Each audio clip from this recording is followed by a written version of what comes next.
Hello and welcome to Inflatable Sup Authority's on-water testing of the BOTE HD Aero. So, following some geese right here, and in the process we're going to see how this board handles. My first kneeling impressions is that it is extremely stable. Like, I feel like I'm on sort of like a mini floating dock. So we're gonna try some of these tests and I'll let you know how they do. Stay tuned. Now it's time to stand on the boat. Okay. Bit of rocking, but for a 34-inch board, it feels pretty stable.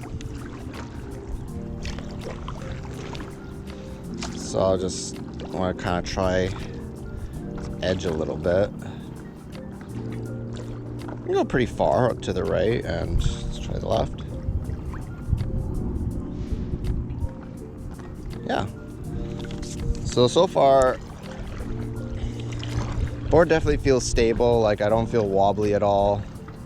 These are calm conditions as well, so that helps.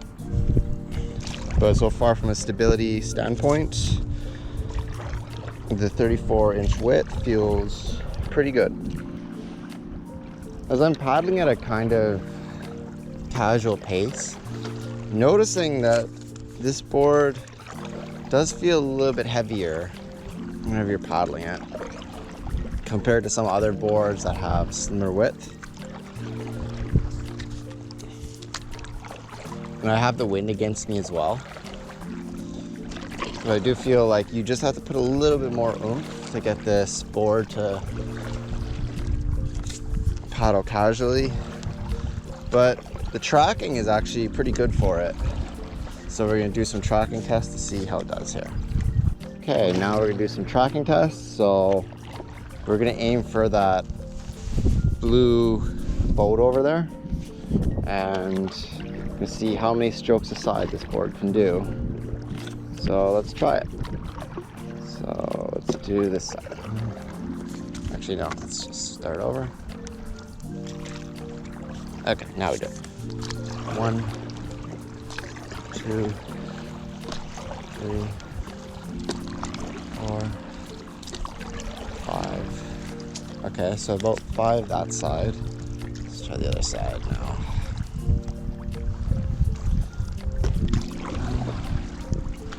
2, 3, 4, 5.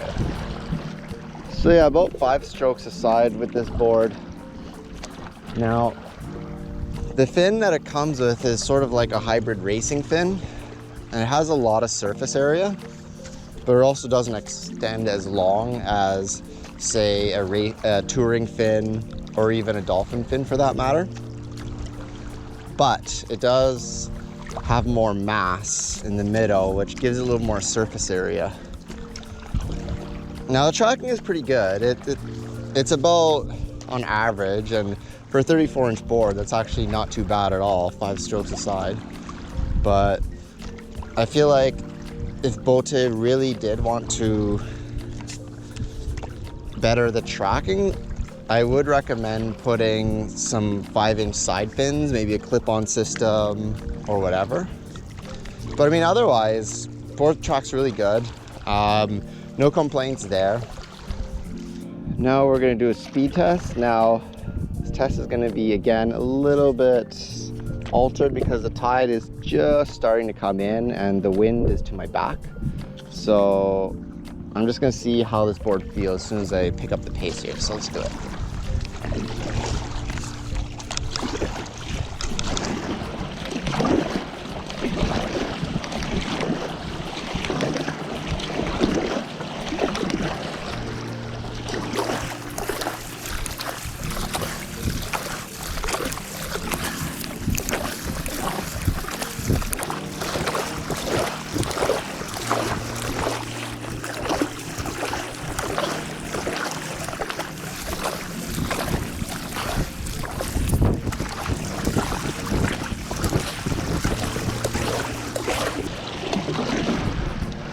Okay, so I actually found, and I was counting towards the last few strokes there, that the board tracks a bit better as soon as it has some momentum, and really that makes sense because I think that's just general physics. So I was counting about 8 strokes a side, going a little bit faster, which is, heck, pretty good for a 34-inch board. Mind you, its length is also 11 foot 6 inches. So that also comes to play as well. Board definitely feels like I do have to give it a bit more oomph, and I think that's because the paddle is a little bit heavier than what I'm used to, and the board is also a little bit heavier, especially compared to board that has similar dimensions, such as the Nixie Monterey. But I would say it feels a very stable platform. Like, if you were to fish, this is a good board. I'm noticing that the wind is bringing some small waves, and the board is handling very well with that. Now, can't compare it to something like when you're in the ocean, but these are just tiny little waves created by wind. And some other thinner boards, you'd feel a little bit more, but this, you're just kind of cruising along. It doesn't change the stability of the board at all, which is actually really nice. And I think because fishermen, they want a lot of stability for their board, they're gonna encounter things like wind, tiny little chop, etc. And they want something that they can be steady on while they're mid-cast, or they're reeling their catch in, or anything like that. So from a stability standpoint, I'd say that is the first thing that really stands out to me with this board. One cool thing that BOTE does do is their accessories. So you can see over there they have the little Magnapod thing. So that's for if you buy one of their little cooler drinks, it magnetically stays right onto that little Magnapod, which is very handy, especially with paddle boarding. You know, things roll off the board, etc. There's also racks, which I can kind of show there. There's the rack mounts.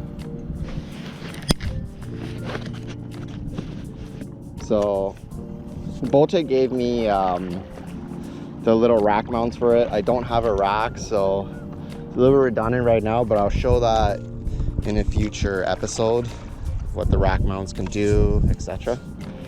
And finally, something that I just installed, which I think is a pretty cool feature, is the paddle sheath.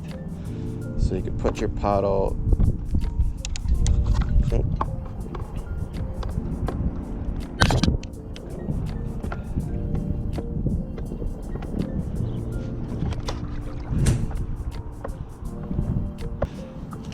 So like I was saying, I just had to kind of play around with a bit.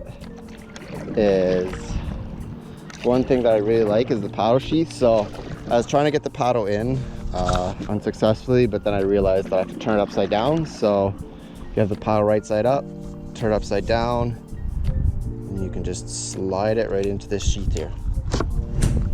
And voila. As you can see, I'm not even holding the paddle at all. So that's a pretty cool feature, especially for fishermen. Could probably even step a little bit further back. And it's just sitting there. Okay, now we're gonna encroach on some Canada geese territory here. Sorry guys. And we're gonna do some maneuverability tests. This is kind of the calmest part of the Nickel River, so over here is where I like to do them, and you know, you can kind of shoot for some little landmarks to really get a guide of what it is. So we're gonna do some reverse sweep strokes, and we're gonna do some side paddles. Now we're gonna do some reverse sweep strokes, see how many it is. The target is the tree. So. 1, 2, 3, 4. So 4 sweep strokes is actually pretty good. especially for an 11-foot 6 board. And I think a lot of that has to do that there's only small little glued on side fins. There's not the actual 5-inch side fins that are snap on like some other companies have. So now let's just do some side paddles and see what's up here. 1, 2, 3, 4, 5, 6, 7, 8, 9, 10, 11. Hello, Goose. 12, 13. So about 13 and a half side paddles, which is not a bad number at all. I was expecting the side paddle number to be a little bit smaller, but I think some of that may have to do with the weight of the board. When you're using less force, you're also trying to paddle a little bit of a heavier mass compared to some other lightweight boards. So another observation with the BOTE HD Aero is it is definitely less affected by the wind. Other lighter boards, the wind will start to sway the nose. It's still carrying some momentum. It's not being swayed just yet. So that's pretty cool. But on the flip side, it's heavier, so I have to work a little bit harder to get back to where I came from. And of course, I'm not always the smartest, I'm not always the brightest bulb in the bunch, and clearly I decided to go with the tide going out and coming back in. Mind you, we don't have a huge amount of distance to cover. We can just do a little casual paddle, but just an observation I noticed with this board. So just a cautionary tale for those paddling in tides and against wind. Definitely want to keep an eye out for them, especially if you have a wider board like the HD Aero. If you're to look at this compared to the shore, you can kind of see I'm barely kind of moving. Now thankfully my destination is just around the corner there, so it's not a big deal. But it is something to note, especially for you fishermen that maybe are fishing in tidal zones. Check your tides, check the wind, check the weather for sure. Wind is probably one of the most important things, especially when you're paddleboarding. So what are my overall on-water impressions of the BOTE HD Aero? I like it. It definitely, for me, it kind of feels a little bit more sluggish to paddle. So from a recreational standpoint, which I'm used to, maybe it's not my top choice of board, but I can see for bigger guys and gals, or even anglers, them really liking this board because it's heavier and it has more mass. It feels more stable, and you're not going to be bullied as easily by the wind, other elements, etc. So I'm trying to look at it from their perspective, and I think that this is probably, out of the boards I've tested, this would be my pick for a fishing board. For a recreational board, it's decent, you know. It is a bit heavy, 30 pounds, not exactly a lightweight board, but I do appreciate all the accessories that it has, like the Magnapod holder, the little paddle sheath holder, which I think is pretty convenient. And then also the BOTE's little own version of the Scotty mounts in the back, where you can have like racks, fishing racks, rod holders clipped on, etc. The board definitely feels solid and rigid, like I'm bouncing on it. I can almost like jump on it. And it stops, so that's a good sign right there. Pretty good rigidity. I mean, yeah, even for those that maybe don't have the best balance, this is a pretty solid board. just to hop on and have the confidence to actually stand up on. I do feel, I'm kind of paddling against the wind right now, and I can kind of feel it's a little bit less swayed by the wind compared to some of the lighter boards like the Nixie Monterey. So I think things like that, fishermen should definitely think about. Now, BOTE, their specialty is fishing boards. So, and the HD Aero is sort of like a combination of a fishing board hybrid with a little bit of recreational use. If you want to go full on and just get like a full-on fishing board and just go all out, I'd say get the Rackham HD Aero. But yeah, overall, I'm impressed with this board. Stability is the thing that stands out the most. I do like the add-on features that are in it. It is a bit heavy. Like when you're trying to really motor, you don't get as powerful strokes.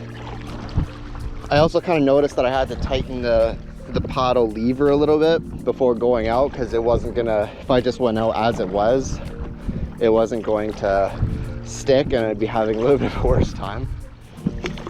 So overall, yeah, this is a pretty solid board. It just depends who you are.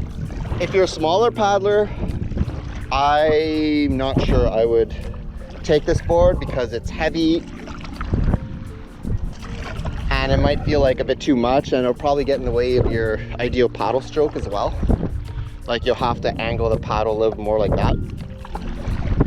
But for taller guys or heavier dudes and gals, I'd say this is a great board. Thank you for watching my review, and if you like this content, like and subscribe. Cheers.